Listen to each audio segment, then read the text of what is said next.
નમસ્કાર, આપ જોઈ રહ્યા છો નેશન પ્લસ ન્યૂઝ. હું છું આપની સાથે હેતલ ભગત. સુરત ખાતે વનિતા વિશ્રામ ગ્રાઉન્ડમાં આજે 100 જેટલી નવી બસોનું એસટી નિગમ દ્વારા લોકાર્પણ કરવામાં આવ્યું હતું. રાજ્યમંત્રી હર્ષ સંઘવીની હાજરીમાં લીલી ઝંડી બતાવીને બસોને રવાના કરવામાં આવી હતી. વિશેષ કરીને દક્ષિણ ગુજરાતના જિલ્લાઓ માટેની નવી બસો ફાળવવામાં આવી છે. આગામી દિવસોમાં વધુ 500 જેટલી બસો એસટી નિગમ દ્વારા લોકાર્પણ કરવામાં આવનાર છે.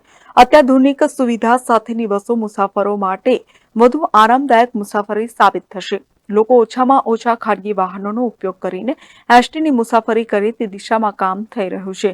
ત્યારે વિશ્રામ ગ્રાઉન્ડમાં આજે 100 જેટલી નવી બસોનું એસટી નિગમ દ્વારા લોકાર્પણ કરવામાં આવ્યું હતું.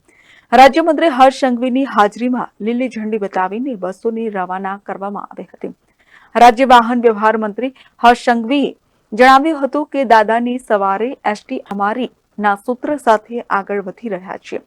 મુસાફરોને ખૂબ જ સુરક્ષિત મુસાફરી મળી રહે તેના માટે વાહન વ્યવહાર મંત્રાલય દ્વારા સુવિધાઓ આપવામાં આવી રહી છે.